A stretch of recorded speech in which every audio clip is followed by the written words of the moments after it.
잠시 후 두 번째 May I have your attention, please? We will soon to begin with the second session. And Mr. Hotel Park of BPA and the presenters who are here in person, I would like to ask you to come forward and take your seat on the stage. Thank you. 안내 말씀드리겠습니다. We have some housekeeping announcement. We will continue with session 2 at 2:50. The participants, as well as the speakers and panelists, please come inside and take your seat so that we can begin. Thank you. 자, 그러면 북극해 항로 인프라에서 중요한 Now, with the video of Kongsberg, which provides the imagery services, we will begin the second session. Thank you.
두 번째 We're going to move on to the session 2 and session 3. The session 2 and 3 will not have any break in between. So for the session 2, Professor Park Ho-chul from KMOU will moderate the sessions. So hello, good afternoon. I will moderate the second part of the sessions. So we are now having the 10th International Arctic Shipping Seminar, and the session 2, the topic is the NSR transit infrastructure, ship communication, and weather. So last year, I also was the chair of the session, and I remember I was wearing masks back then as well. But still, we are having this virtual conference or seminar. So recently, we are trying to live with COVID-19 going back to normal, but still with this Omicron variant, we are still having a lot of numbers of the cases. I hope you will stay healthy and safe. So for the session 2, we have 3 presentations. It will take about 2 hours until the session 3. And from Zoom, we also have participants from Norway, Russia, and Finland, and also Japan. People are now joining us. And so we will have 3 presenters today. Due to time constraints, I may not be able to go to the details, but on your program book, you will see more details. So the session 2, the first presenter is Mr. Mikhail Grigoriev, director from GECON, Russia, who will talk about the Arctic Resource Project trends and transportation infrastructure on the NSR. And that will be followed by Bore Pedersen, sales director from KSAT Norway, who will present on the integration of satellite data and weather information for Arctic operations. And the last one will be presented by senior engineer Han Min-gi, who is on my left, from Samsung Heavy Industries on winterization concept and the application of Arctic LNG carrier. So after the presentations, we may have some Q&A. So in the session 1, but we're gonna keep time and try to have a Q&A. So I think we are now playing the pre-recorded presentation, not the live. So we're gonna take the presentation from Mr. Mikhail Grigoriev. Are you ready? Then please. Thank you very much, Mr. Moderator, ladies and gentlemen. It's a great pleasure for me to participate in the Arctic Shipping Seminar. It's a good playground, in my understanding, for getting new information, new ideas, and to keep your mind open for the new movements in the area of the Arctic shipping. It's pretty good to talk alive, not to be recorded. Part of studies, which I'll describe later, are carried out in cooperation with the Institute of Economy and International Relations of the Russian Academy of Science. And so let me start my presentation. Slide 2, please. Of course, the main driver of the Arctic shipping is connected with the development of the projects for the mineral resources. And in any case, it's necessary, if you are talking about the expected cargo volumes, to keep in mind that all these projects are very complicated and they are dependent on different factors, starting from the resource base till technology, some sanctions connected with technology, with infrastructure development, and other issues. And I think then when we are talking about the transit, we have the same problems connected with the expectation of the international transit. Mainly it's connected with the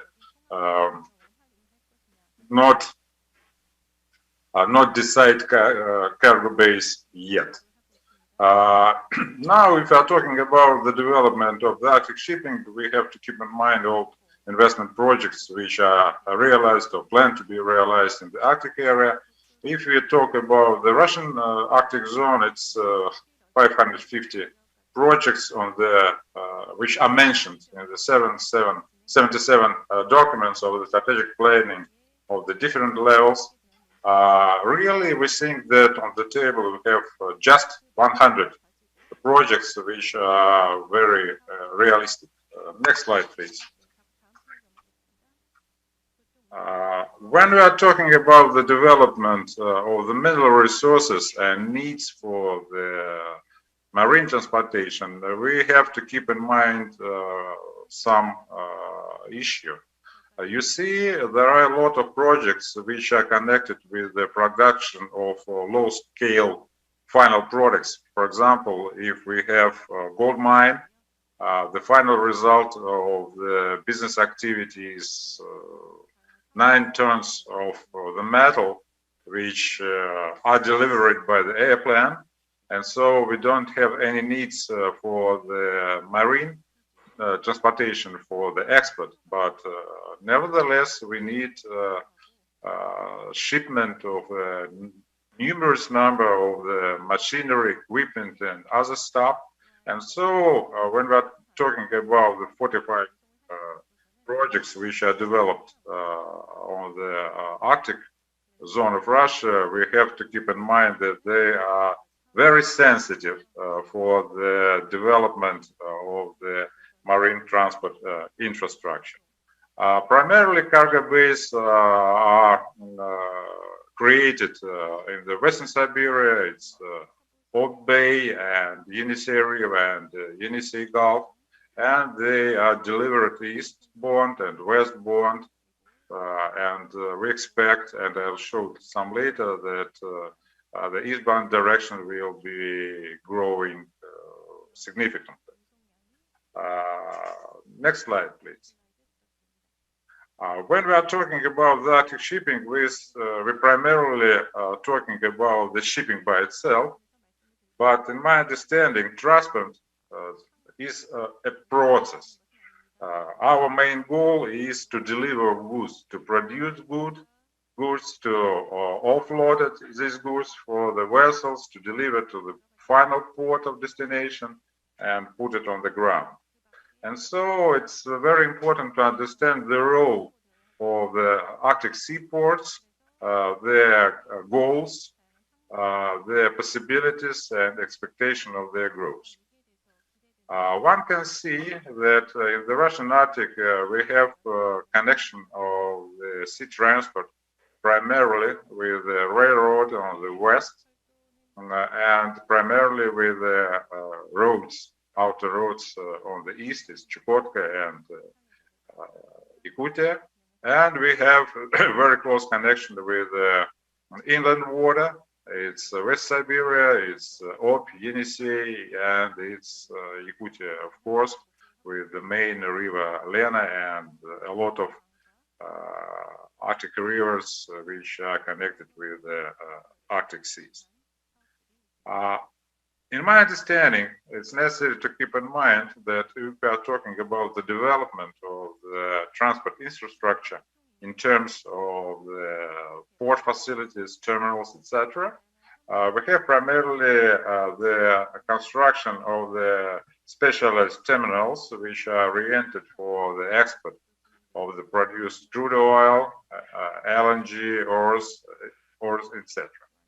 Nevertheless, if to pay attention of the very low chart of this slide, one can see that first task of a lot of these specialized terminals is production assurance. But nevertheless, a lot of these special terminals are constructed together with general cargo terminals, which are used for on the construction period and for delivery of goods during the project development. And in our understanding, if we are talking about not only business development in the Arctic zone, but we are talking about the social stability of the settlement, which are spread over the northern onshore. A lot of these terminals that is marked as this chart can be used for the supply for the local minorities which are living in this area. Next slide, please. When we are talking about the growing of the shipping in the Arctic, Russian Arctic connected primarily with the development of the natural resources, one can see that we have only two projects who are the main horses of this process. It's crude oil from Novy Port and LNG from the Yamal LNG project. Both are located on the bank of Ob Bay. We have some goods delivered, metal goods delivered from Norilsk, but they are too small in scale, less than 1 million, and so the main driver for the development of the cargo flow are these two projects, as I mentioned above. What do we expect in the nearest future? What do we expect? That first of all, LNG and crude oil will be the main drivers for the cargo flow growing. We expect that during next 2 years, till the end of 2023, it will be so-called silent period without any new projects on the run.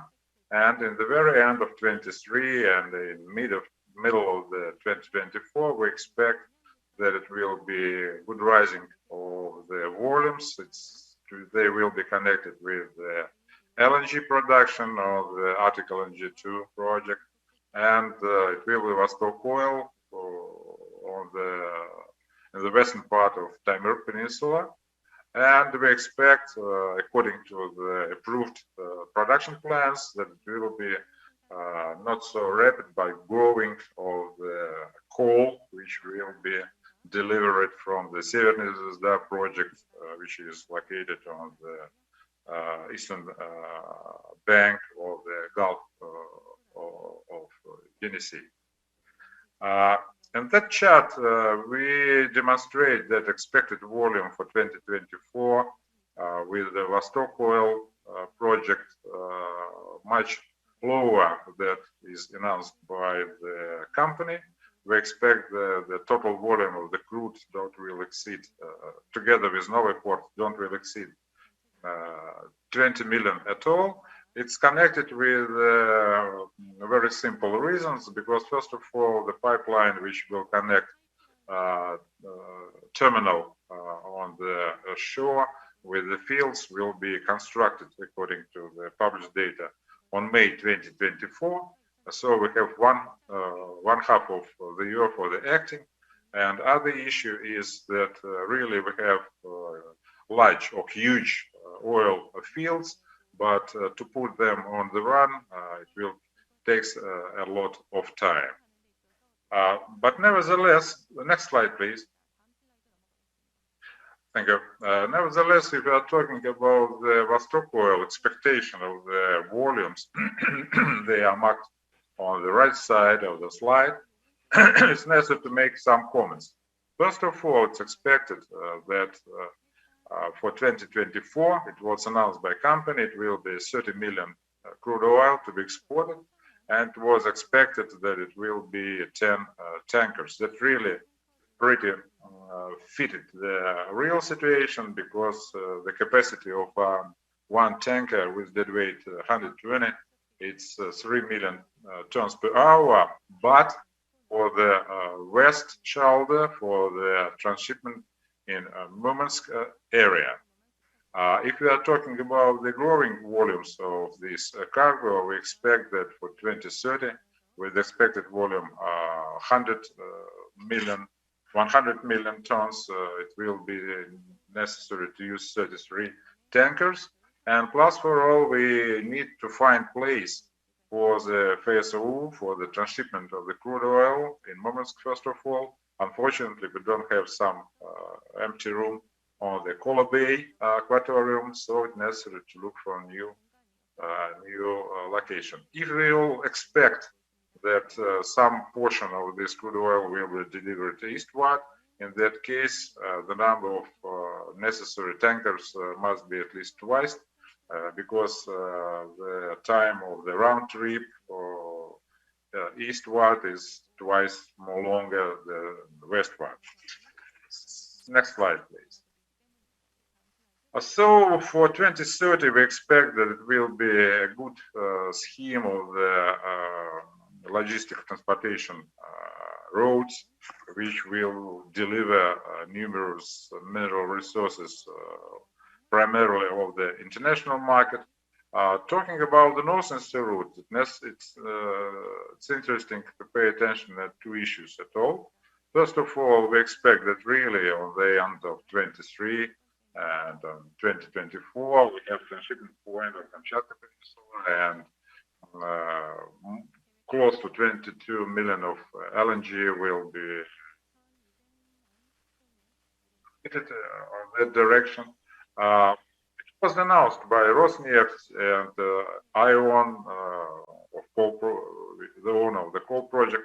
They will plan to deliver and crude oil and coal eastward, but unfortunately they don't publish the real number of the cargo, expected navigation, etc. So it looks like a general idea now. very interesting thing connected with the new transit projects which are on the table. First of all, it's Northern Maritime Transit Corridor by Rosatom Cargo.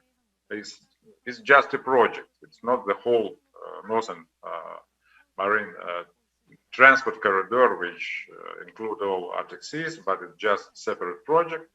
It's expected that will be 4 containers, container ship, and I will describe it some later. It will be all year round. It's expected to be all year round, and we expect that the proposal of the 5 regional administration to make a bridge between Russian Far East and the Russian Baltic will be on the run, and these 2 projects are the main sources for the transit growth along the northern route. Next slide, please. As it was shown in the presentation by Mr. Manko, we have very few number of containers on the water. We have 4 voyages totally with 30,000 tons, and only 1 voyage from the west to the east. It was the same vessel which delivered goods from the east to the west. And I'm not too optimistic about the endless growing of the transit along the northern sea route, because one can see it's very obvious from this chart that the positive dynamic of transit is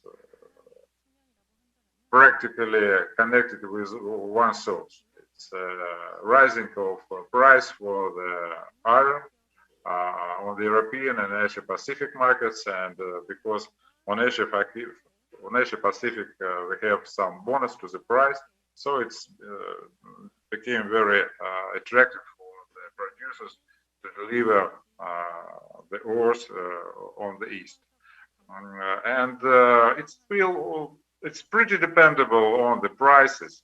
And if the price for the iron will be shut down, in that case we don't have any important source for the cargo flows development. Next issue, please. Thank you very much. Development of transit traffic along the Northern Sea route is connected to in planning with a year-round line which will connect Vladivostok on the east and Murmansk on the west. One can see description of the optimal hubs. In our understanding that if we're talking about Murmansk, it was announced by Rosatom to put a transshipment point for Belokamenka, but unfortunately that point doesn't connect with the railroad system of Russia, so it's very limited in the possibility of the transshipment of the goods on the domestic market and from the domestic market. So we expect that finally there will be a decision to move this shipping point for the constructed Lavrin terminal, which will be finished on 2024. As I have told, that expected that will be 4 cargo vessels, containers with capacity of 300 TEUs, and it will be 1 loop. It's very important to understand on the right side of the chart that of course we have huge containers with the capacity of 600, but nevertheless the feeder services will be produced by the less deadweight vessels. We expect that will be between 100,500 TEUs till 3,500 TEUs. Of course, this new line don't will replace the existing transit flow, and it will be year-round additional numbers. If to say about the expected capacity, one can see 3 estimation from 3 different sources, and it's expected that it will be no more than 800,000 tails during the first stage of the activity, at least till 2030. Next slide, please. If you are talking about the risk of container transport of the Northern Sea route, we have to keep in mind a lot of different risks from the different sources. And it was a question for Mr. Manko about the strategy. You see, in our understanding, if you are talking about the strategy, first of all, to have to keep in mind how to solve all these problems which are on the table just before your eyes, because it's very important for the development of the stable year-round shipment of the transit goods. I don't will make comment during the shortage of time.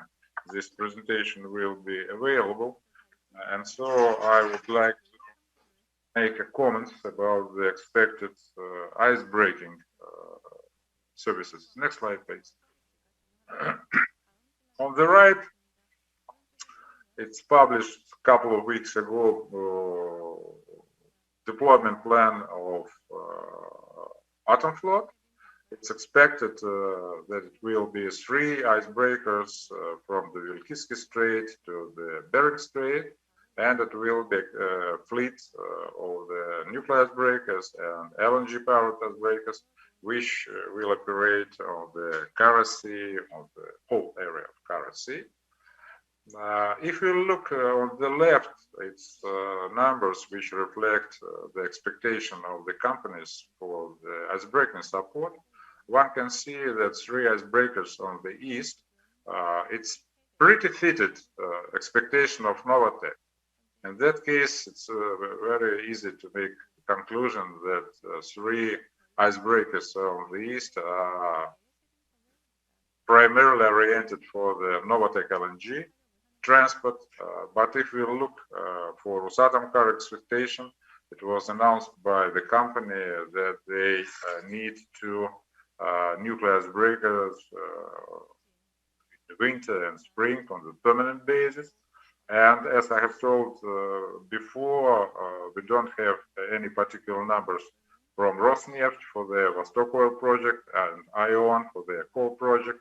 So the needs for the icebreaking support will be growing, but unfortunately, in my understanding, we don't see the expected provision of this 3 projects in the Atom Float fleet development. Next slide, please. First of all, I want to make comment that really development of the cargo flow connected with the mineral resources as the main drivers for the Arctic shipping, it's very, very sensitive process which is dependable on the different factors which influence them. Cargo base, in principle, question for the transit too. And unfortunately, we don't see now any solution how to get or how to obtain necessary volumes of container cargo on the west, then to keep balance between the moving westbound and eastbound. As I have told, that really development of the Arctic port infrastructure is connected primarily with the construction of the specialized terminals, which are focused on the shipment of minerals. But nevertheless, they are combined by the piers for the general cargo, and it's possible to use them much more broad, not only for the needs of the projects, but for the supply for the adjacent territories. And talking about the transit, yes, of course, we have two principal tasks to be decided. First of all, it's asymmetry of cargo flow, and as I have tried to show you, that uncertainty of the stability of breaking assistance of shipping. Next slide, please. Thank you very much. It was a great pleasure for me to introduce my presentation. Thank you very much.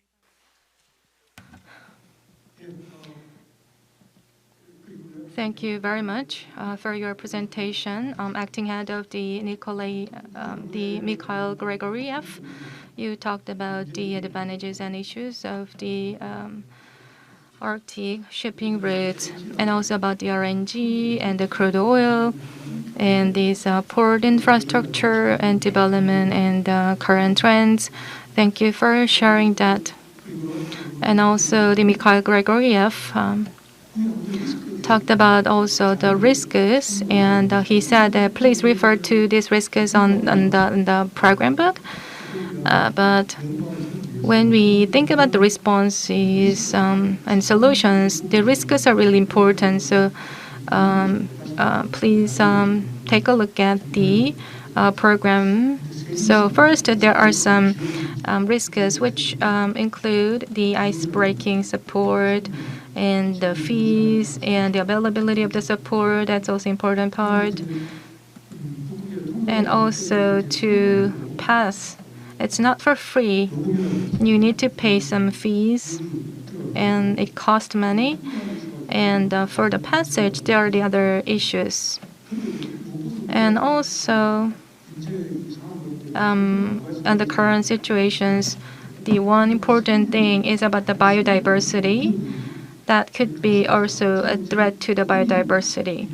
Well, for Leti, the three large ship liners, Maersk, and the other ship liners, they even though the passage is possible in the Arctic route, they don't have an intention to send their ships there.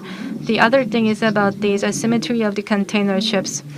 So the cargo needs to go back and forth, like the eastbound and westbound, and this whole volume is asymmetric, and that's one obstacle to increasing the volume in the Arctic shipping route.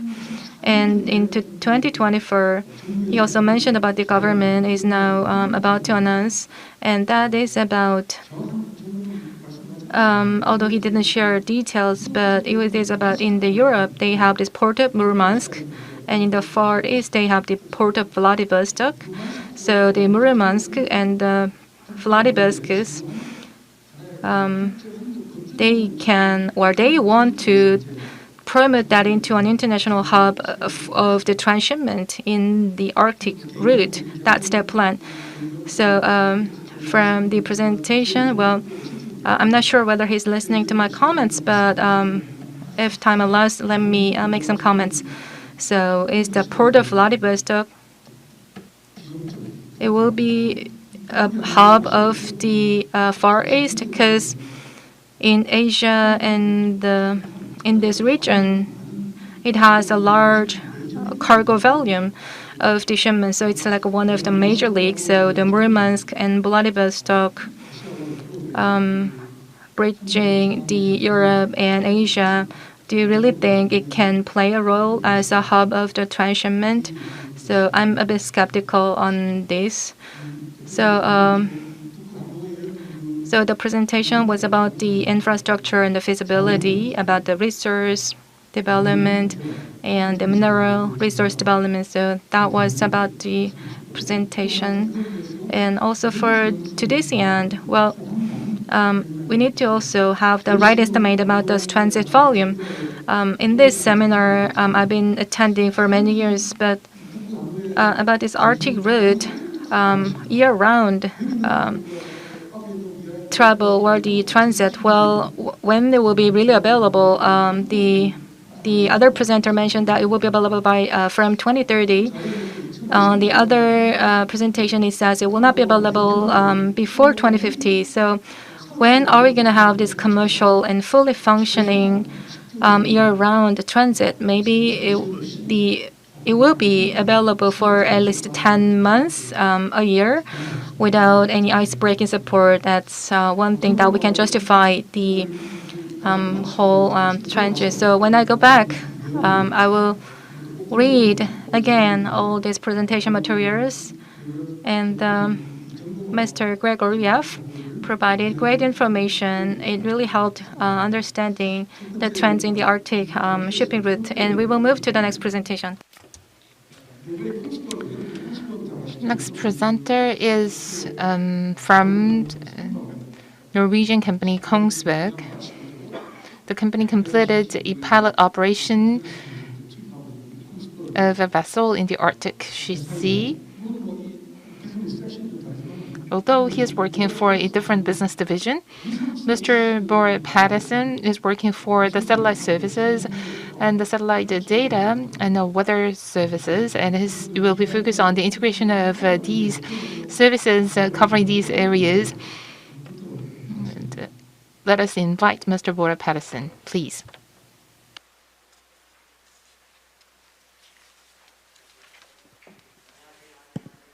지금 이게 Can you hear us, Mr. Patterson? I hope my voice is coming through as well.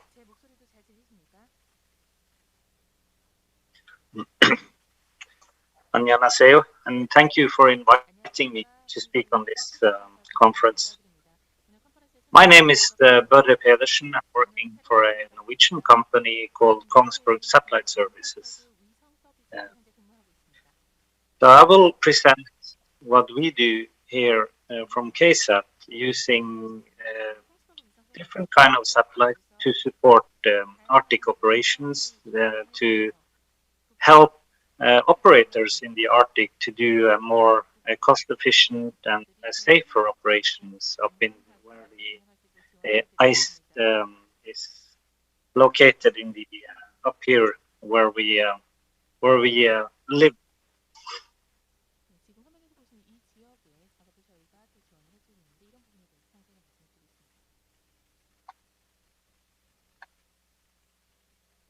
So my company, we are a little more than 250 employees. We are located inside of the Arctic Circle in the city of Tromsø in Norway.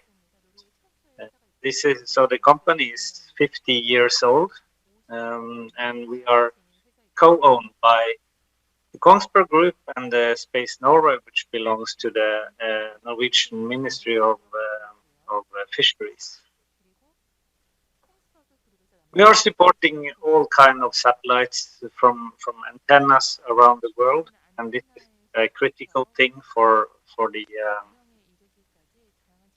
to be able to deliver information to ship owners globally, but in specific in the Arctic. We do maritime surveillance and security. We also do environmental monitoring, forest monitoring, and we provide satellite imagery, which is part of my presentation here today. So this is a picture from this Svalbard ground station up at in 78 degrees north. This is the biggest ground station on Earth for commercial satellite operations, where we receive data from more than 200 different satellites. And with this station, we can downlink satellite data, we can process, and for this purpose of the Arctic seminar, we can deliver information to you in 15 minutes. I will tell a little bit about the projects later on. So this is an example you see on the screen where Svalbard is located in the middle of that circle, and our Russian neighbors, as you can see, is on the east side of that. In order to operate wide information about ice, we use mostly the Svalbard station and also the station in Tromsø. But for some special purposes, we can use the Antarctic station, and we do that to provide a lot of information, but also the ice management support, as we call it. We detect the ice edge, iceberg, and we can also help ships and vessels to navigate through ice using partners of KSAT, who is classifying ice, providing precision meteorological services and met ocean data in order to help shipping companies sail through a more efficient and safer route. As, as I will give you some examples of that. So our service for ice management and ice navigation, that is by using what we call radar satellites. The radar satellites will penetrate to clouds and operate day and night. As you know, in the Arctic, have it's in this time of the year, it's dark all the time. But radar satellites will help you, or we can provide information to detect the ice age, the flows, and this is a very excellent tool for optimizing the route for the captains and to ensure safer navigations. We cannot do anything about the ice itself, unfortunately, but we can, with our radar satellite, we can give the captains of the ship and the operators of the vessels information in, say, 30 minutes after we take the image. We can give information to either directly to the ship or to a operating center, which can be located anywhere on the planet. We deliver the information on using internet, or if needed, we can set up a communication link directly to the ship.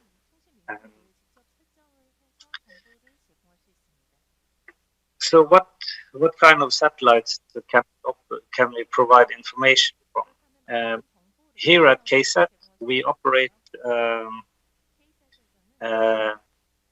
all the commercial radar satellites on the market, and we have processing capacity from these. And when we are talking Arctic operations, the benefit of using the Svalbard station is quite.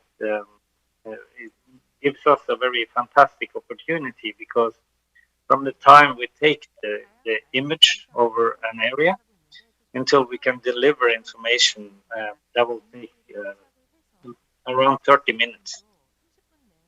Meaning, as a captain of the ship or the operator, you will have updated information from us on the areas around the ship.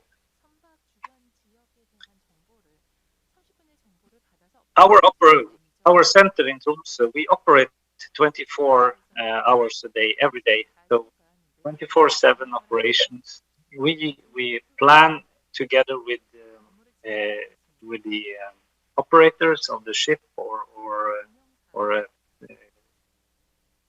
operating centers on shore, and then we can together plan with using different kind of satellites to give you the information about what can you see around the boat, how is the ice. And I will describe some projects that we have already done, and to illustrate the capacity that can be used from the KSAT and our partners. So this is an example of a fiber cable that was put in Alaska, the Quintillion project, where KSAT and Viking Ice Consultancy together provided the operators of the fiber ship the updated information about the ice conditions around the fiber vessels. So because the fiber vessel didn't have the highest ice class, they were needed updated information from us to help navigate and also to ensure safe operation. I know there is a plan to install a trans-Arctic fiber cable from Japan to Finland, and this is also with the Russian company Megaphone. this is something we can also provide information to help making a safe operation of this fiber cable. I know they plan to do it in the summer, but still there will be probably some examples where icebergs can drift into that, and with that we can help to provide information on it. So we have provided services to some projects, and this is an example of the ice management support in the Kara Sea, where there was an exploration well. ExxonMobil was the operator, and KSAT. We worked together with the Viking supply to give information about the ice conditions around this exploration drilling. This is to ensure safe operations and also to give to the operator of the well or of the drilling updated information. As you can see here on the picture, we sent them an image telling that there was an iceberg which is 11 kilometers wide in the area. This project was also in cooperation with the Russian Institute ARI. So we are cooperating internationally because we provide satellite information. Then Viking Supply will tell more details about what kind of ice do we see. And in this example, we also cooperated with ARI to give as good information as possible. And especially operating in the Arctic with the iceberg, this is critical for safe operation. In this example here, it's from the southern tip of Greenland, where we monitor the area for ice, combining with in situ measurements or in situ pictures from helicopter. And this is again for safer operations of the harbors.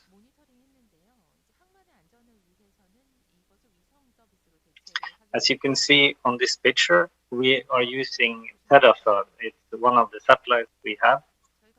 It's the resolution is meaning that how details can we see. So we see ice or object which is 18 meter, and so this is a combination of how wide can you see. With this resolution, you see 150 kilometers, but also with a quite good resolution, so you can provide fairly detailed information as seen from satellites. And again, with the radar satellites, we have access to 15 different radar satellites, and they see day and night. They will also see through the clouds, and we deliver the information. For Greenland, it's in 1 hour. So this is the experience that we have seen, and after talking to operators in the Arctic.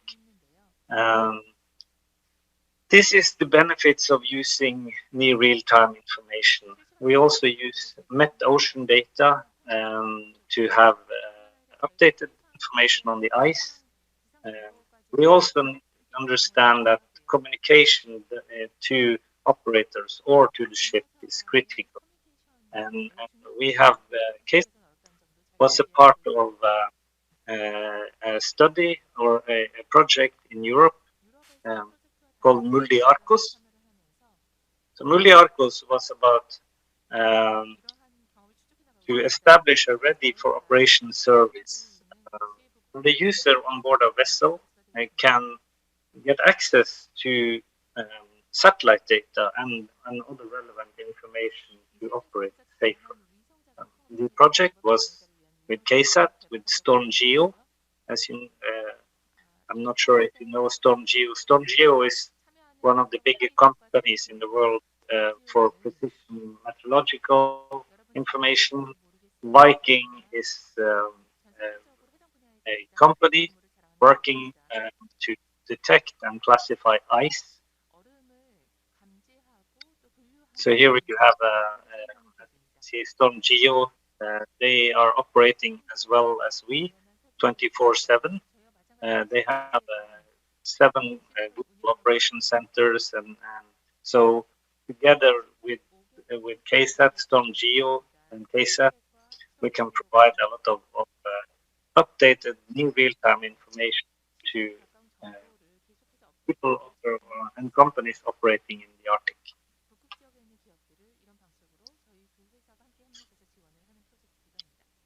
So here you can see it's the complexity that can be when it comes to getting different kinds of information. You have meteorological information from private and public offices. Then you have the public eye service. You have the private eye service, as from Viking. You have satellite information from KSAT. So there's a lot of information to be provided to the end user. But what we have discovered is that there's a simpler way of doing that, and that was the Mulli Arcos project about how can we give more information in a better way directly to the ship or to a ship operating. We can see we're using radar. We can also use normal, what we call optical satellites, which is what we see on Google Earth. We use weather forecast with Storm Geo because they have very good information about the updated local forecast. Here is a information about how the setup was on the Mulli Arcos. KSAT was working closely with Storm Geo, and Storm Geo had the Met Ocean forecast, the weather forecast, and in the middle of this picture you can see that figure where you see the Kara Sea, the Midland, and this is where KSAT was planning to take satellite imagery because this was the area where we were operating. So this is part of KSAT's business. We work together with the operator and with all the people involved in a project or shipping. We take care of the satellite image. We process and provide information to the end user, either on a boat or in an office. And then, so this is a simplified version about how can we make it easier for the shippers, for the captains on the boat. The end user will get more information. So this is from Storm Geo, where they will provide about the Met Ocean data, about the ice flows, about everything that they have as an expert. We give them more updated satellite information, especially for the ice. Then we can see the ice flows, the ice edge, icebergs, and they can put it into a model presented directly into the ship with this system they call Vortex.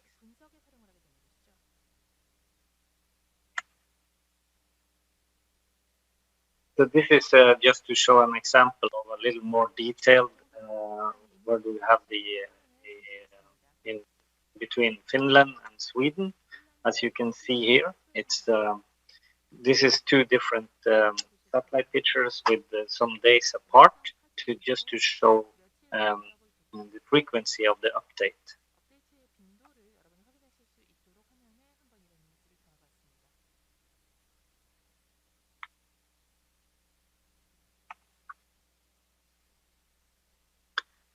You can see the weather data delivered the satellite imagery that was planned, and to the right you can see the satellite image to show ice flows and to help the drift analytical part.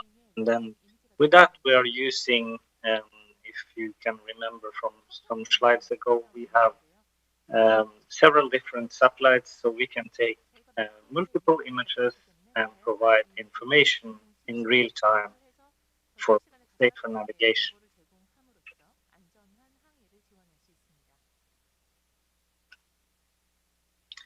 So yeah, with this, so this is from the Pecora operations, as you have been in northwestern part of Russia. So we have been helping out also with Russian funds to provide better navigation. And I think this was the last slide and concluded my presentation. So, 감사합니다.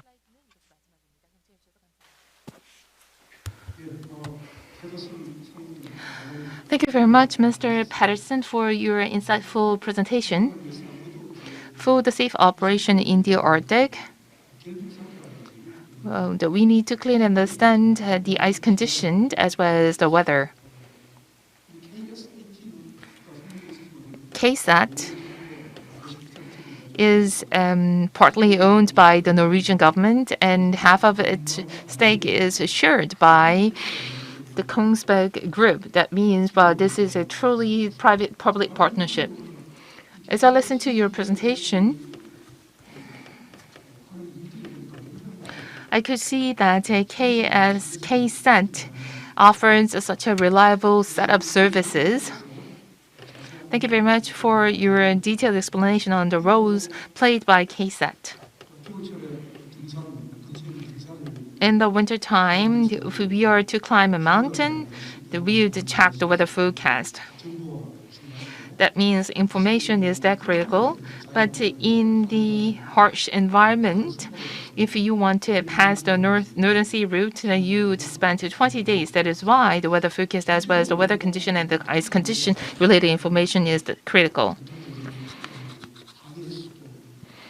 For traditional and conventional navigation, satellite information is actively used. E-navigation has been actively embraced. And as for the Arctic shipping and navigation, advanced technology is of great use, a great need. So the services offered by KSAT will be of great help for safe navigation. So as for the presentation, it addressed the various technical areas. But what we need to remember is that the Northern Sea in this adverse environment, the information is of critical importance linked to the satellite services. Once again, I'd like to thank Mr. Patterson for his inspiring presentation. Now we will move on to the last presentation of this session to Senior Engineer Han Min-gi from Samsung Heavy Industries. From the engineering sales, he will present. And as I am preparing to chair the session, I did some research on these ice class vessels or the LNG carriers, and your company is kind of a pioneer here. So I think it will be really informative presentation. So it will be about the winterization technology, and the concept will be covered. And not just that, but if you need, you can take some time. So please share a lot of information that will be helpful for us. So Mr. Han, please. Hello, good afternoon. I am from Samsung Heavy Industries. I am sales engineer or senior engineer from the Samsung Heavy Industries. They call me pro, or it's like the senior manager level. So before I go into the presentation, Thank you for giving me this opportunity to present at this seminar. For the vessels that trouble the Arctic shipping routes, the winterization is a really essential technology for these vessels. So this is the contents of my presentation.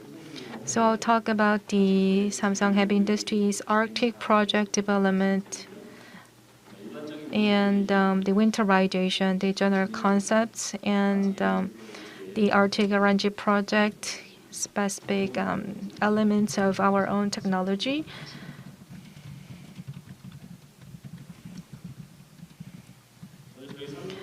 So at the Samsung Heavy Industries, this is our ice and Arctic ship development history. Since 1995, we have been working on this ice and Arctic project, and we started the R&D. And we have like 63 vessels, ice or Arctic projects. We have been delivered and built the ships. And the ice-breaking cargo ships, we have like 10 ice-breaking vessels delivered.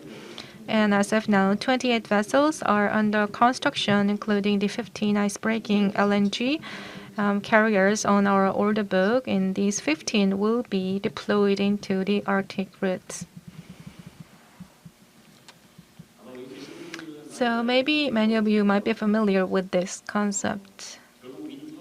So the winterization is about to protect your machinery and humans and equipment at a very low temperature.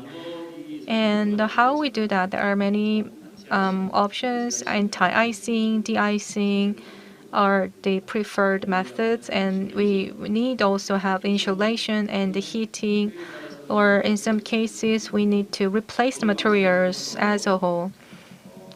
And that's how we achieve this goal of the winterization. What's clear is that to go to the Arctic shipping routes, the winterization is a must, not an option.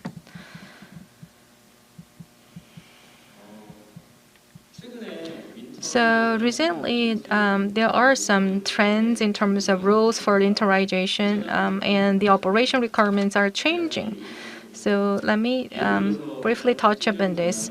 One big change is that in terms of the rules, the goal-based requirements are now on the rise. In the past, to get to the Arctic shipping routes, for example, the Polar Code years ago went into effect, and that's been applied and complied. And in the Polar Code, most of the requirements are goal-based. So, for example, in the past, the winterization was new, and the trend about the rules was that you specify some heating capacity, or how to apply the winterization technology has been specified in the rules. So for now, these are goal-based requirements, and it's changing. So the rule trends of today, you set the goals, and you have to choose some specification with some flexibility.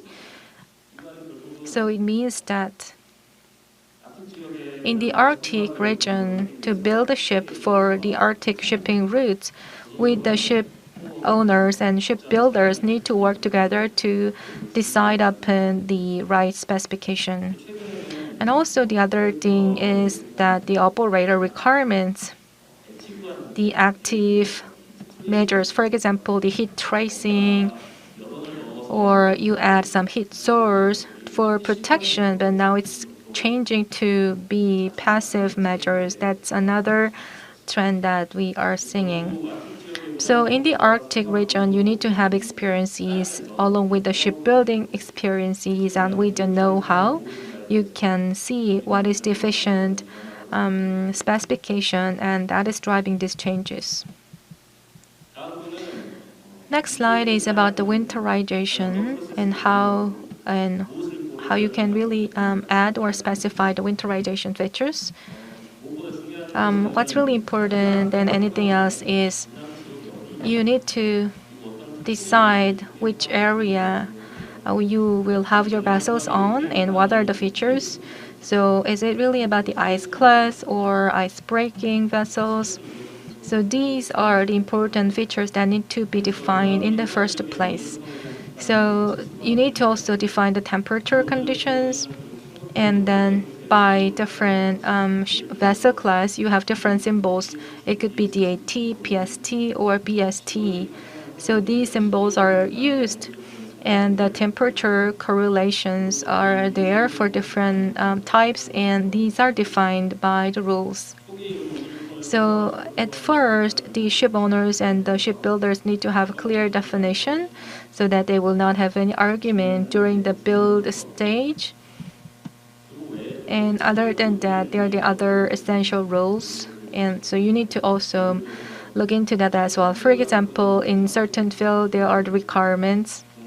And what we are looking into is the NSR route, this Northern Sea route, and there are the specific requirements, field requirements, and that should be also the basis. So when you go through these whole stages, then you can have the concept of winterization, and based on that, you can set the requirements. So that is the basic flow. At the Samsung Heavy Industries, we have built some experiences, and let me tell you about the general concept of winterization. So when it comes to winterization, you have these whole equipment that you need to protect because they are exposed to have de-icing or the anti-icing is the measures on a heated deck or heated canvas cover or what you have under that. So to ensure the safety of the navigation or the crew, you protect them with the anti-icing.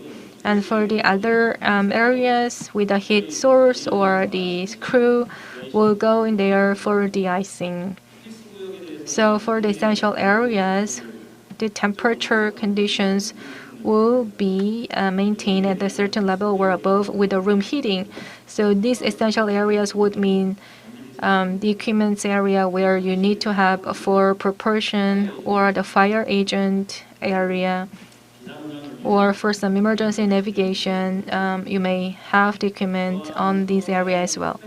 So for the escape route or some essential route that you need to have for the emergency operation, you have to protect them as well. So heat tracing or the other protection measures are in place so that the crew can have no problem without any icing, so that you can have a good escape route.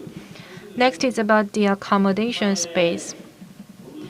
You have a very low temperature and you need to protect your communication equipment and devices and the crew.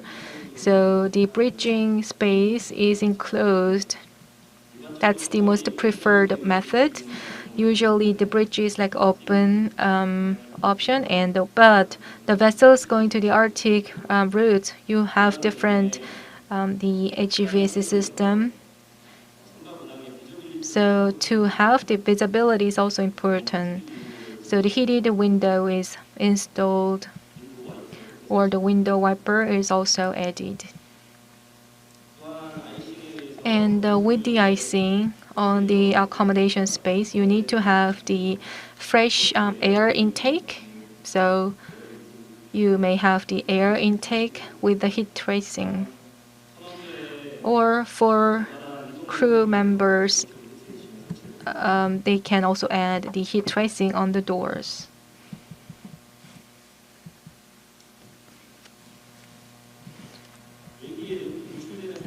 And the pipes that are exposed outside need protection. So you may put them into the enclosed space. That is the ideal way. It's not just about the freezing protection, but also during the navigation, you may have drop object that may damage your piping system. However, it's not really practically easy to have them all installed into enclosed space. That's going to take a lot of money. So You may add the other materials, or you may add the heat tracing to protect the piping system. And on the external side, the ballast tank is very vulnerable to the freezing. So on the icing area, this piping system, you need to have, or you may have the air bubbling or heating coil for the ballast tank for warm up. That's what people use a lot. So on the head of the vessel, you also need to have this heating system. So on the IC vessel, the disc type air vent, rather than the air vent head, you may need ball flow type air vent head. So this system can be also the HR system with the pipe and valves, may be also protected with different applications. Next is about the engine room. Under the low temperature, unlike the other vessels, you also have this combustion air getting diverse intake from these areas. So the air intake for the engine room is separated for the engine room. And for the air intake, you may have heating feature, but also the intake could have the stock and icing, so you may add some air heating. So when the heated air comes in, they are not discharged right away, and some are recirculated and recovered. Next, the other features of the engine room is about the IC chest. You may add ice box, and as you can see in the picture, high and low sea chest ice boxes are installed, just in case you may have some icy pieces coming in, so steam blowing or seawater system can be used for recirculation to prevent these ice pieces coming in. And for the electrical system, it is to protect this communication or the lighting equipment.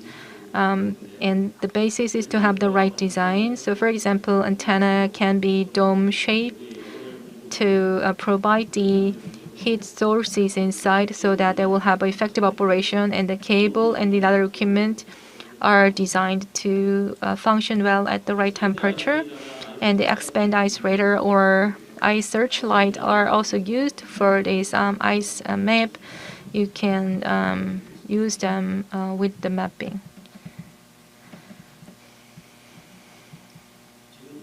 And from now on, I will talk about our Arctic LNG project, RNG2 project, what winterization features we have for the project. So first, for the Arctic LNG2 operation, from the Murmansk and Kamchatka and the northern sea route, we send out this LNG. And from the NSR route, we send out the cargo.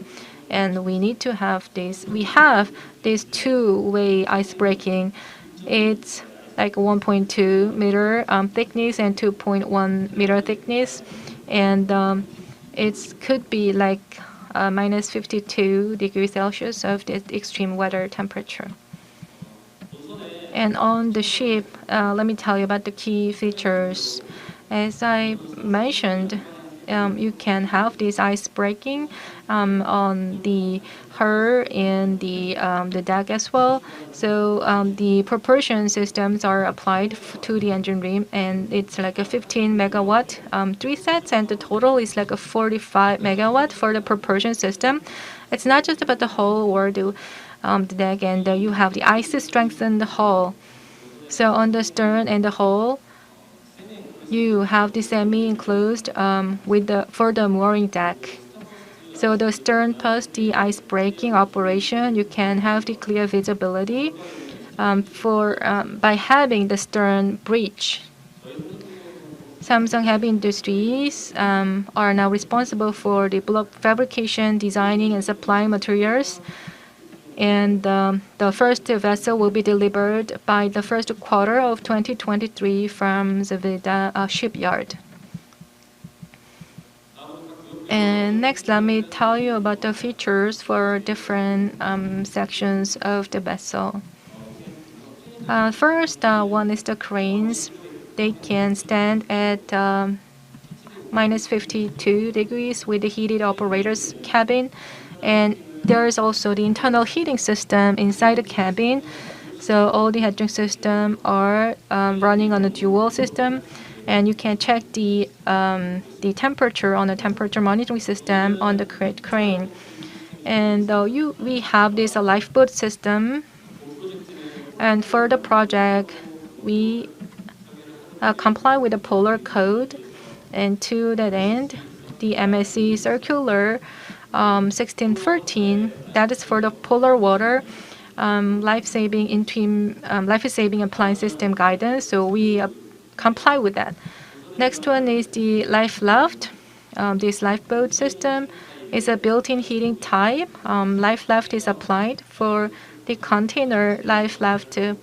They have this own sourcing internally, so they have the heating inside the HR box, and they have also the thermal box as well, thermal control box. So you can prevent the ice from being stuck inside the container.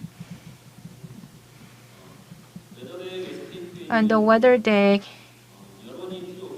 you escape away. They can have the anti-icing with the open grading system, and also the snow are not accumulated on the deck. And the handrail, for example, we also have the anti-icing, and some have the heated air handrail, and also the whole space where they escape or they can access to the cabin. There as well, you have the anti-icing features. And the heating system for her space is also in place. That's similar to what I described. When cold air comes in, the tweet duct heater is there, and also you can see the space heater, so you can heat up the air that comes up and keep a certain temperature or higher. So this is the accommodation room. To have this ice breaking at both ways, we have a stern bridge, and the stern bridge is like connected to the forward bridge, so you can navigate. And when you move the stern bridge, the crew can shift to the navigation, and all the bridge windows have heating features, and there is a window wiper as well. And the washing system, they have the air blowing system as well for the window washing system. And after window washing, you can blow the air or the water to reduce the risk of icing. And also on the accommodation system as well, you have this intake, segregated air intake, and there's also heat tracing for air intake louver.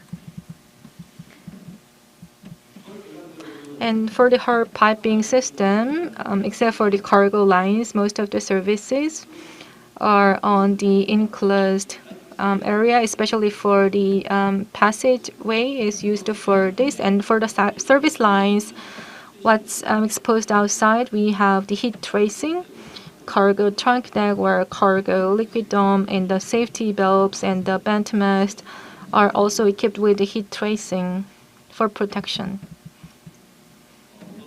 And the vessel has the de-icing system with the two different medium. We have general de-icing with this heating system, and other than that, we also have cargo manifold or the water tank system with the hot water.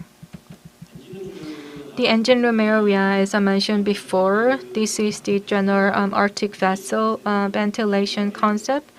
The same thing I mentioned for the main generative engine. They have the direct intake duct for the air take, and with the heat tracing and and also the air recirculation system. You also keep the temperature of the engine room. And the last one is for the navigation and communication system. And with this heating device, antenna and the radar, with the heating device, and for the ProMast, you have also the expand radar. For the forward bridge and the stern bridge on the top, you have the Xenon searchlight, like 4 of them, and the echo sounder is also in place. The polar code is applied, and under the polar code, when in case of emergency, to have the communication line with the helicopter, you need to have the aeronautic VHF.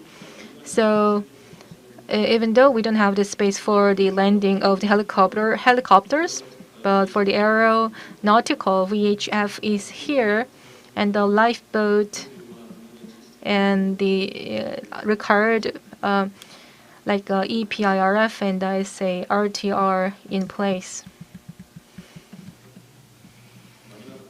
So this is the last slide of my presentation.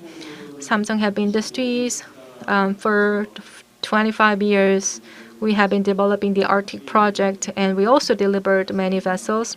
And as I mentioned before, the road trend is changing constantly, so we need to work with the operator and the builder to have efficient winterization performance. So Samsung Heavy Industries will continue to leverage our experiences to offer better ice-breaking performance and more efficient winterization performance. And we will continue to work with our operators and ship owners to be the best partner in the Arctic shipping routes. Thank you for listening to my presentation. That's it for my presentation. Please give him a big round of applause. So about the Arctic shipping routes and the vessels to stand this extreme winter, he shared a lot of information on what's needed. And one thing that came to my mind was the whole slides about, have you ever presented this one at Comarine or the neighbor architecture conferences? No, this is the first time, because about this Arctic shipping routes and the Arctic shipping seminar. It's really important and informative presentation because it's needed for every vessel in terms of winterization, and he presented on the details of features.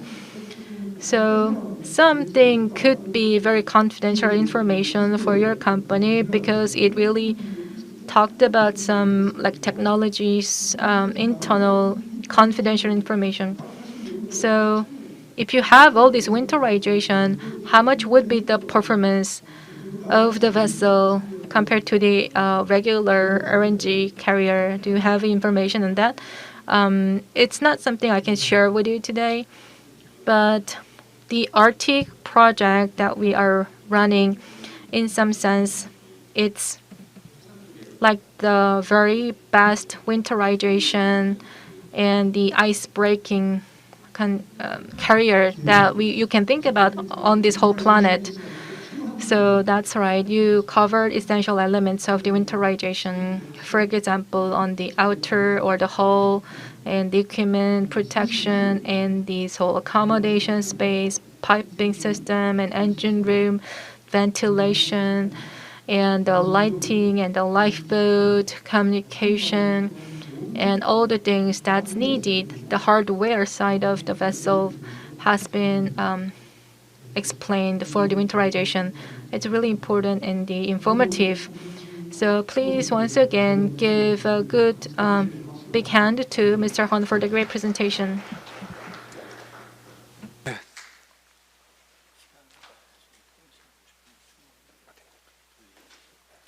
자, 이제 이게 세션 3가 Now we are to move to session 3.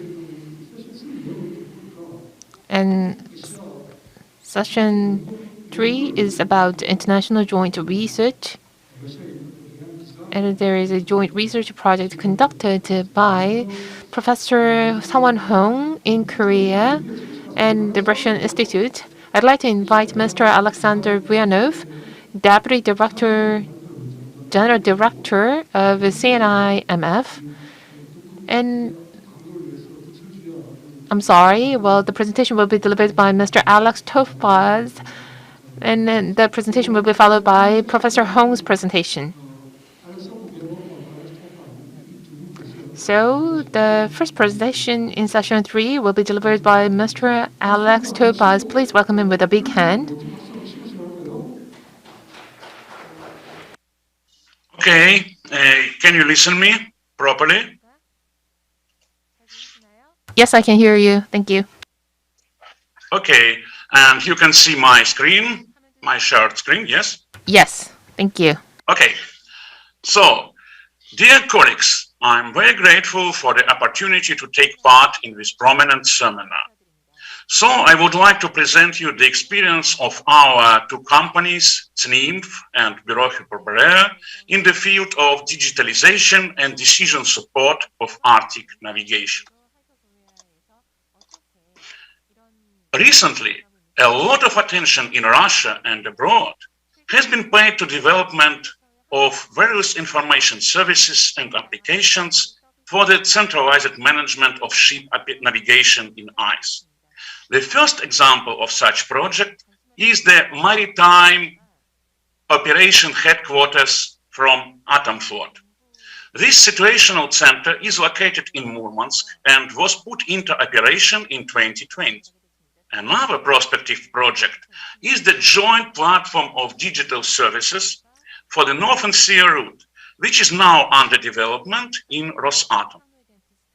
This system will integrate many digital services and play a role of a think tank for tactical and operational management of Arctic fleet and coastal Arctic infrastructure. The main component of such information systems are the monitoring, management, analytics, and the last but not least, the decision support. The diagram below shows the main domains of decision support subsystem. We can see that it covers many subject fields, but in my presentation, I will focus in more detail on only one of them. It's the service for automatic ice routing. Ice routing has many specific features that distinguish it from open water routing. Some of them are of the quantitative nature, for example, high availability of ice conditions in space and time, as well as the big number of ice parameters that need to be considered. But the main difference is that in ice routing, there are much more influencing factors, as well as possible optimization variables that must be taken into account. They are the ability of ships to operate bow or stern forward, icebreaker escort and caravan movement, operation of ships in freezing ice channels and in different zones of restricted navigation and shallow waters. Below in my presentation, I will pay attention to those aspects that are marked with a circle. These slides gives a very brief introduction to the mathematical methods and algorithms for ship routing in ice we use in our software. There are two basic approaches that allows finding the optimal path of a ship or a caravan in heterogeneous and non-stationary media. The first group of methods is so-called cell-based methods, such as Dijkstra or A*STAR. They search the optimal path using a predefined discrete graph or a grid. The second group is the cell-free algorithms or wave-based methods, such as isochrons or isocosts. They build a path in a continuous space. To extend the traditional formulation of routing problem, we developed the specific modifications for both mentioned approaches. The main feature of our approach is that during ice routing, we find not only the optimal trajectory of a ship, but also the optimal regime of its operation. Such regime includes the ship speed or the shaft power in each track point, the segments of bow or stern forward movement, and the preferred areas of icebreaker assistance. Also, we implemented a hybrid approach that combines the strengths of grid and wave methods. I will demonstrate the results of this method further. The criterion in our optimization problem is some conditional cost of a voyage. This cost includes the voyage time, fuel discharge, freight rate of a vessel and icebreaker, penalties for being out of schedule, and any other features of ice navigation. The criterion can be customized for a specific task. To demonstrate the mentioned aspects of ice routing, we have chosen one particular case. This is the experimental voyage of Christophe de Margerie LNG carrier along the Northern Sea route in January and February of this year. Vladislav Zhibul has said about this voyage tonight. Animation in these slides shows the details of the voyage. The passage to the east from Sabeta started and ended in January. The ship operated independently. In East Siberian Sea, it used the ice channel from another NLG carrier, Nikolai Zub. The path backwards took place in February and was accompanied by an icebreaker 50 Let Победы from the Bering Strait to the Gulf of Hope. To study the voyage, we use the following data sources.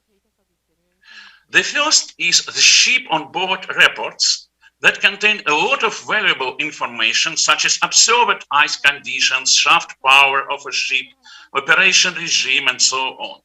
This data is very accurate due to experimental nature of the voyage.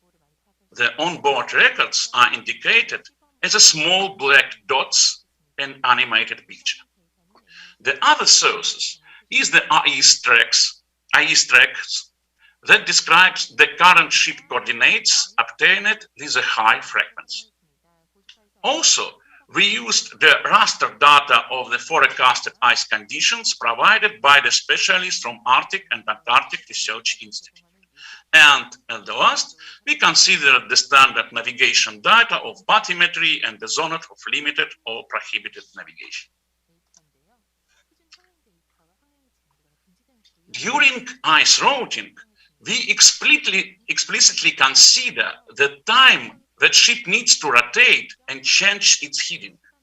In heavy ice conditions, shipmasters prefer to move stern forward, since it allows them to increase the performance of a ship. You can see such stern forward route segments of the studied voyages as a dashed lines. The turnaround of a big ship takes both time and fuel. In addition, in very heavy ice, sometimes the ship cannot rotate at all. To estimate the time required for turnaround of a considered vessel in various ice conditions, we carried out a set of special sessions in the navigation simulator. To process the automatically recorded logs of these training sessions, we used a software which was specially developed by our company.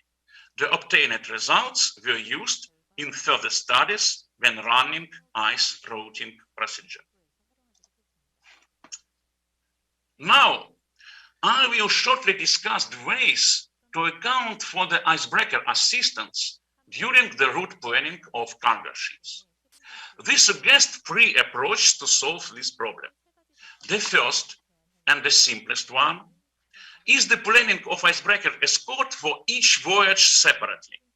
In this case, we consider icebreakers as an unlimited resource, while the conditional price of their assistance is calculated using two parameters, the average waiting time and the icebreaker freight rate.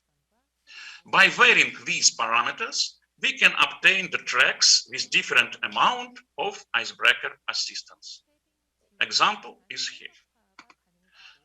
The second approach is the planning of icebreaker operations based on predefined graph of routes. In this case, we assign a schedule of cargo ship voyages as an input data for non-trivial mixed integer problem.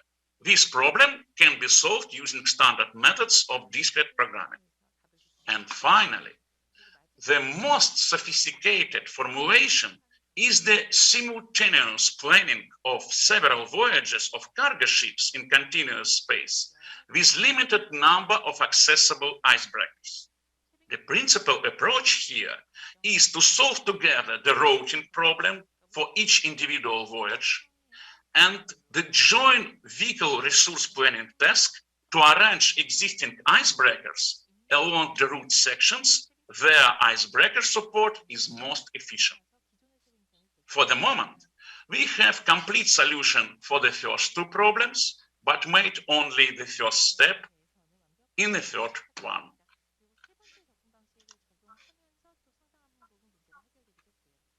Ship operation in ice channels is the other important feature of Arctic navigation.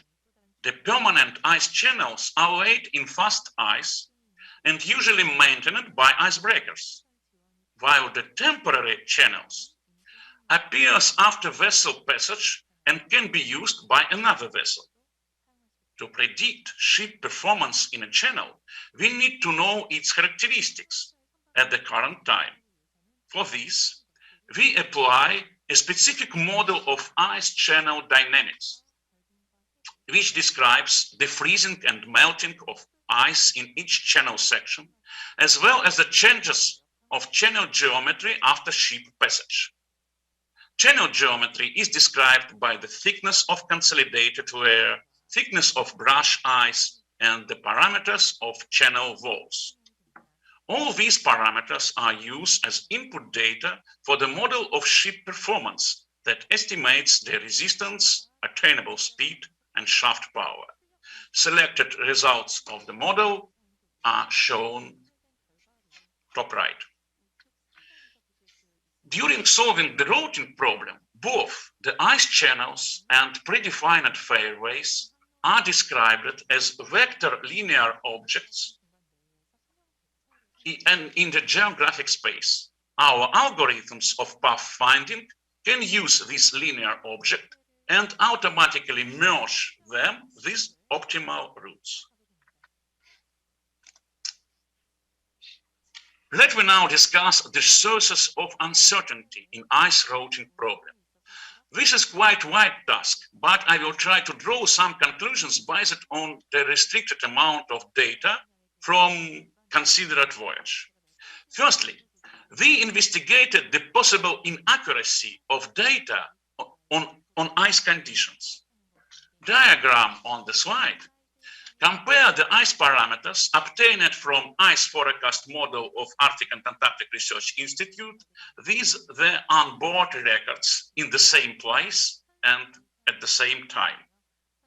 Top charts correspond to the voyage to the east. The bottom one is the voyage to the west. It could be seen that some parameters are forecasted quite accurate. For example, ice concentration or compression. The accuracy of predicting the ice thickness is slightly lower. At the same time, we can see a significant underestimation in forecasted hammocking, especially for the first part of the voyage to the east. The next step of uncertainty analysis is the verification of ship performance model that we developed and used in routing routine. There are two charts on this slide, and each chart contains 3 lines. The blue line is the actual ship speed taken from automatic identification system. Green one is the calculated ship speed for the case of using the onboard ice data as an input of ship performance model. And the red line is a calculated speed obtained using forecasted ice conditions. We can see that in the case of east voyage, the ship calculating using ice forecast is overestimated. The reason for this is most likely an underestimation of hammocking, because we see that the agreement between the blue and green lines is better, while the green line considers actual hammocking. In the case of voyage to the west, the calculated speed is slightly higher than actual ones, both for the predicted and observed ice conditions. Based on this particular case of ship operation in a convoy, we may conclude that ship performance model for the case requires some improvement. The final stage of uncertainty analysis is the verification of the procedure of automatic ice routing itself. Here, we can see the comparison of actual and recommended tracks for direct and backward voyages. In addition to these two variants, the table on the right contains the characteristics of vessel movement along the actual track according to our model of ship ice performance. Actual and calculated routes for direct voyage are rather similar. They both contain the long segments of stern-forward movement. Spatial-temporal location of these segments correspond one another. The difference between actual and calculated routes for the backward voyage is more significant. In particular, the calculated route goes much closer to the coast in the Laptev Sea in order to bypass the zone of rather severe ice. Color in the map correspond to integral possibility for the particular vessel. The whiter the color, the heavier the ice and worse ship performance. By the way, the calculated routes turn out to be better in all cases in terms of choosing optimization criteria. This slide summarizes the principal results of the uncertainty analysis for considered cases. Here we enumerate the main problems caused by the uncertainties in ice forecasts. Uncertainties due to applied model of ship ice performance, as well as the non-considered and subjective factors. For example, the highlighted region of significant underestimation of the model-based speed in comparison with the actual one can be explained very simply. According to onboard records, at that time the ship moved in a channel formed by the adverse voyage of the ship Nikolai Zubov. This example shows the importance of taking into account the temporary breaks and leads in ice fields that have natural or anthropogenic origin. This video, the video on this slide reflects two issues. The first is that we demonstrate the idea of the proposed hybrid grid and wave-based approach. The purpose of this approach to improve the efficiency of numerical algorithms for path finding. For this, we build the optimal path in two stages. The primary route is obtained by means of A-star algorithm, which is a cell-based method. Later, the route is refined and smoothed using the ISO-cost wave-based algorithm. At this stage, the area of wave propagation is limited by something like tube around the trajectory that was pre-calculated at the first stage. Second issue we try to address at this slide is related to the use of regularly updated ice forecast or adaptive ice routing. It means that any new received data, for example, a new forecast of ice conditions, may require recalculation of the remaining part of a route. Therefore, the final recommended route of a vessel is obtained during several replannings of a track in the voyage.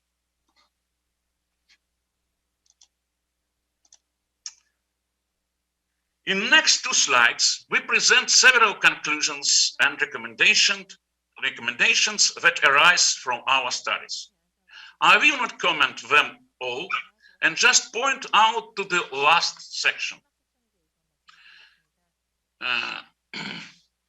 which is about the role of automatic ice routing services in the modern decision support systems. The main conclusion here is that at the moment, ice routing may be used as a tool or instrument in the hands of qualified ice experts. Such experts can use routing to analyze different paths and possible directions of some voyages. However, routing technology is not ready yet to run in fully automated mode. And the main reason of this is a high uncertainty of ice conditions that I mentioned above. Perhaps further, when diagnostic ice data and ice forecast evolve and develop more and more, the role of automatic ice routing may change significantly. So, thank you a lot for your kind attention. And finally, here below, you can see the link for downloading the demo web client of our routing service. You may download it and test yourself. We hope that it will be interesting and useful. Thank you, and maybe some questions.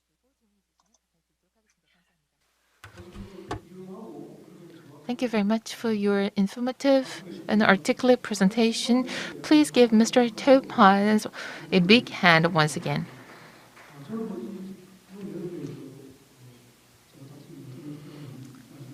There is nothing to add. And after this session, if it is allowed, I'd like to invite Mr. Vladislav Zibel to. I'd like to ask Mr. Zibel as to the application of various researches and technology. This presentation, if this is workable, before closing, after Professor Hong's presentation, okay? So you can briefly prepare for the very short comment. If Alex Topaz's idea is workable in the practical areas anyway. It makes sense, anyway. Okay? All right. 자, 그럼 이제 마지막 제 3세션의 마지막. Now we will move on to the last presentation of this session 3. Hong Sung-won, professor from the Yongsan University, will present. Please welcome him with a big round of applause.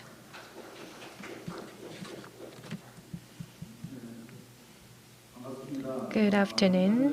I am the professor of Hong Sung-won from the Yongsan University Institute of Arctic Logistics. I'm the last presenter. I have like 7 to 8 minutes, and I will keep in time. So this year's theme is the Arctic shipping infrastructure. So we have talked about like ice breaking vessel and a lot of things, and my institute will present on about this transshipment hub of Russia and what kind of roles that we can play in Korea. So my presentation will be a bit different from what other presenters have made.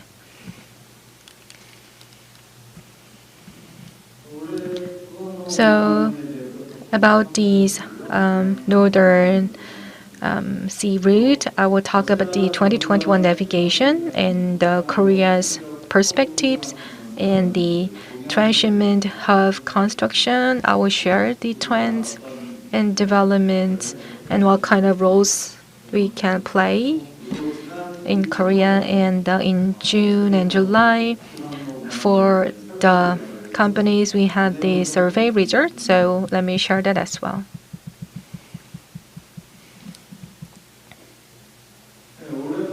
This year, although this year has not really completed, we expected to have like 35,000 in terms of the cargo traffic.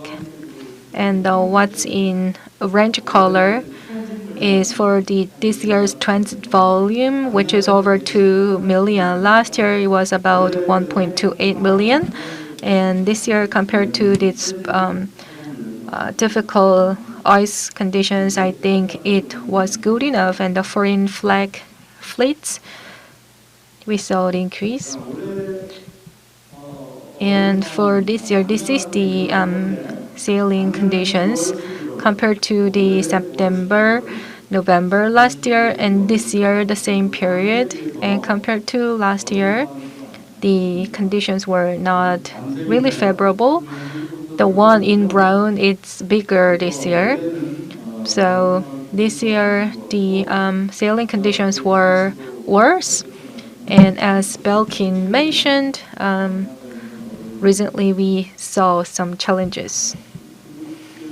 And for example, China's COSCO, one vessel, usually it takes 1 month for navigation, but it took 55 days, so it was hard. And for the Russian government, they plan to have year-round navigation, but this is something that was unexpected, so we had some challenges. So usually every year we see some similar patterns. Let me share some Korean perspectives.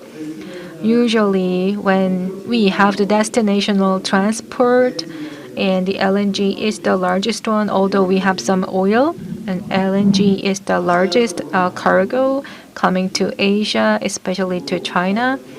And the second one is for the transit volume. We have a bulk cargo like iron ore and coal, usually from the northern European shippers and the COSCO of China.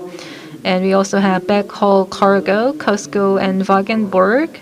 When they go back, they also carry the cargo for the backhaul cargo for profit. And that is the simple analysis, but this bulk cargo and general cargo, you can see some patterns. So for example, the Northern European ship liners have some special patterns. For example, they carry iron ore every year, or some carrying the general cargo. And compared to 2020, despite the poor quality of the ice conditions, the cargo volume went up. But as I mentioned, we had these worse sailing conditions, so we had the seasonal volatility. So more than any time, we really need to have these great ice breaking capabilities to be obtained. This one shows the Yamal LNG, the main cargo, and Yamal LNG is now transporting to Asia. And this whole purple color shows the LNG carrier. They have 15, and compared to the Europe, they are more to the Asia bound. Some are overlapping, so over 10 or almost 10 are now Asia bound. In particular, in China, they had like a 25th voyage, and Japan 10th, and compared to last year,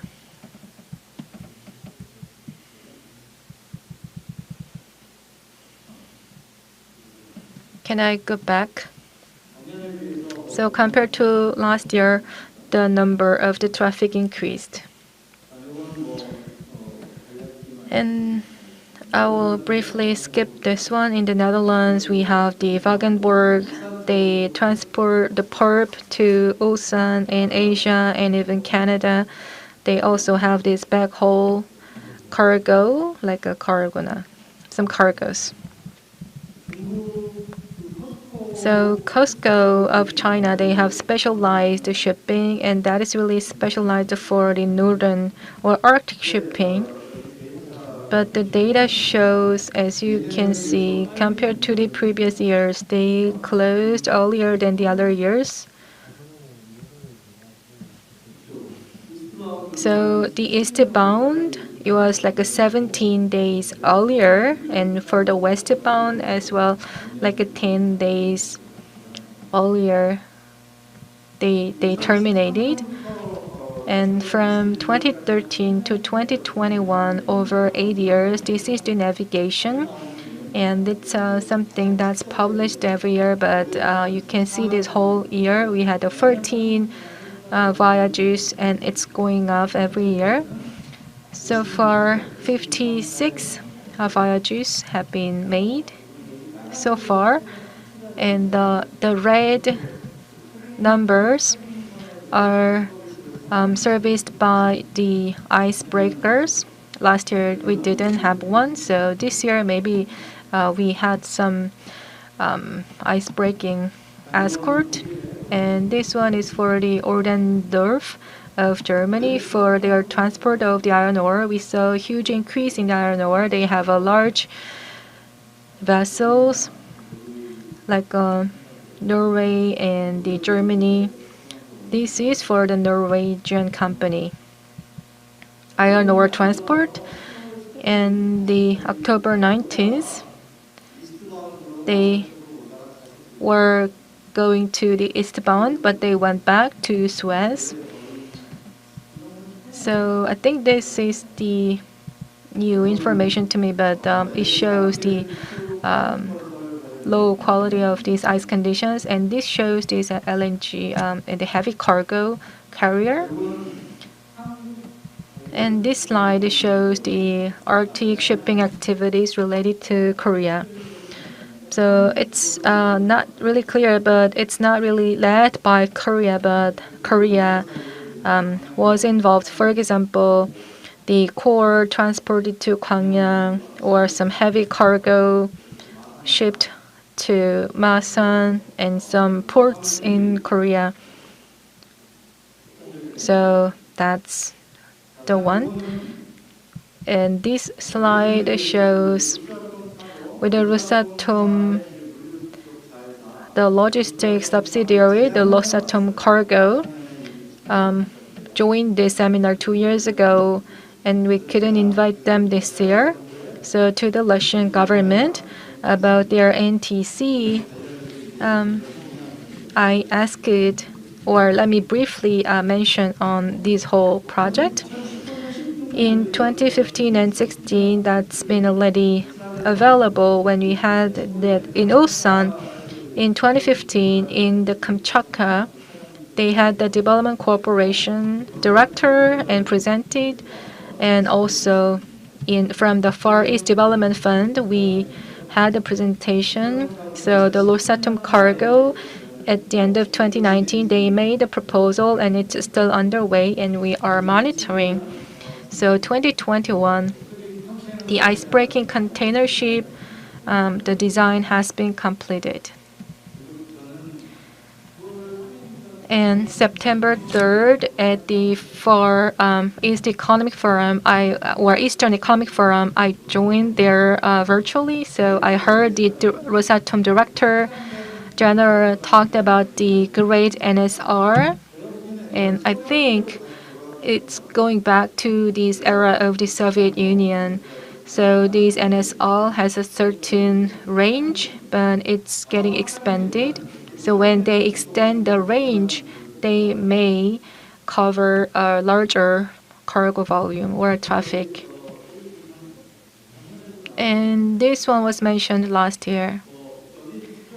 So its literal translation is the Northern Transit Corridor, but I call it like the Arctic Transit Corridor because we have some different definitions as well. So what's changed was for the Murmansk, and for the Asia, it changed it to Vladivostok port because the port of Kamchatka, in terms of the economics, they had some challenges. So the Vladivostok is one thing that's being mentioned these days.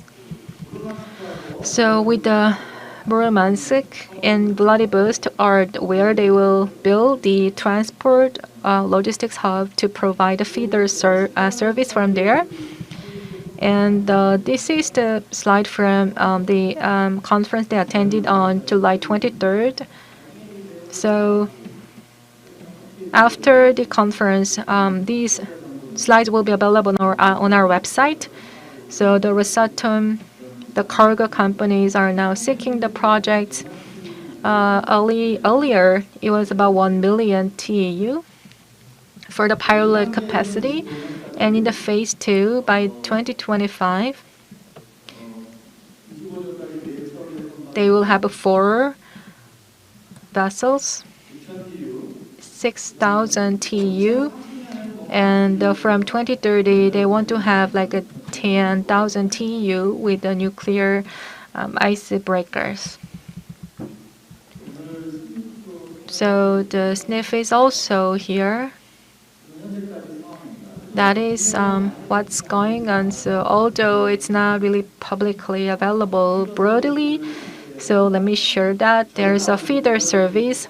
The Vladivostok is what we are interested in because it's the shipment hub for Asia, and there are the routes that come to the Vladivostok, and some are bound to Busan, and we saw like 8 voyages, and this one is for the prerequisites that we need to have to build a transshipment port in Vladivostok. So that's what we did with our own researchers. So 24-hour port operating system, and also it should also cover the cargoes that are going to the US or America. Then they should have a port infrastructure for the larger ships like a 10,000 TEU. And the port of Vladivostok, there's also the cost issues because the cost is a bit higher when you have like a loading or unloading. The fees are a bit higher, so we need to make it more competitive.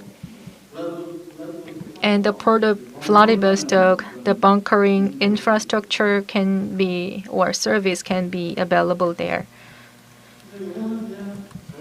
So this is what we thought with the Russian government, with the plans and projects when they are implemented as planned. Then what about Korea? So that was what we thought. For now, it's slow. Although for the shipbuilding, they are working very busy. So with Russia, we may have some forum, and we had some forums with Russia, and there are some things that we can discuss together. For example, the ice class or the cargo transport or the transshipment port infrastructure, and there are a lot of opportunities. And also in the port of Vladivostok, the Russian government, if it can properly provide the transshipment service, it will take some time to get there. So as the Northeast Asian hub port, Busan port may cover some of the cargo traffic. And also in the Vladivostok port, not stopping the Vladivostok, some may directly go to China, and we have to prepare for that possibility. So how the Busan port can respond to that opportunity or possibility. So Busan port needs to work to get its own competitiveness, and the global companies' terminals can be attracted to Busan port.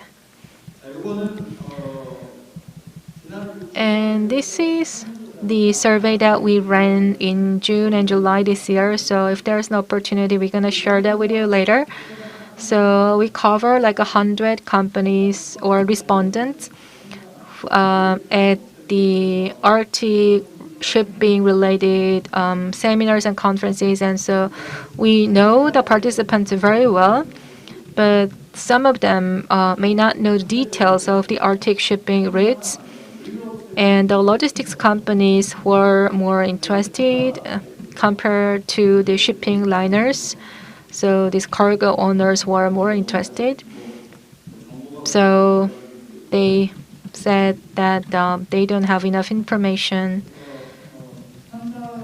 So the shipping companies know some of it, but the cargo and the logistics companies had a lot of information and knowledge. So for the commercial potentials, shipping companies saw low potential. And when this Northern Sea route will be available for use, shipping companies are thinking that it may take longer. So let me summarize the findings. So the eco-friendly, like a green fuel, and the IMO is now coming up with the fuel regulations, and we have to prepare for that. So we need to have green fuels and green vessels. So as I listen to these, I'm not talking about these policies of the Russian government. So the Korean government may take some measures to develop some plans. That was one idea that we heard from the companies. Or between the companies and the government, we may seek some collaboration or some pilot test. So the government support or the shipping companies' willingness was also mentioned as the priority. So to summarize, in the shipping industry, well, shipbuilding is very busy, but there is not much activity in the shipping side. So Costco and the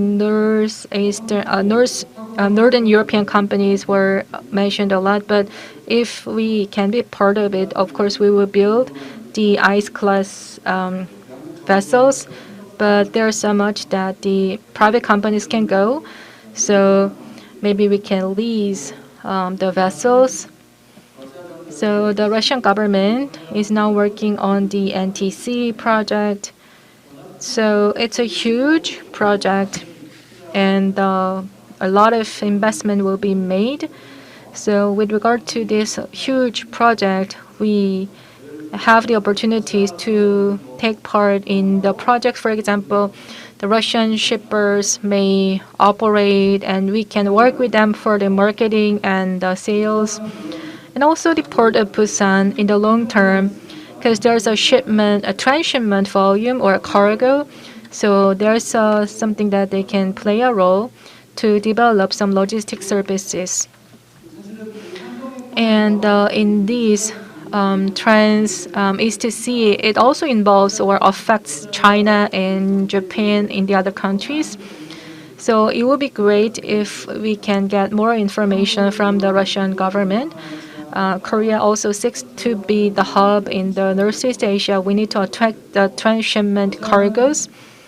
But Russia, they may have some issues with the cargo for the transit cargo, and they also need to handle the current cargo volumes. So the feeder service for the NTC might be needed, but they also need to find a way to attract the cargo that's going to Suez. China as well. Vladivostok port can be what they use, and Japan as well. So like the Hokkaido area is also one thing. So what I would like to tell to Rosatom, well, with the NPC, we may see more economic feasibility because they are now working on the year-round navigation, but that might require a lot of work. So we need to do more international cooperation.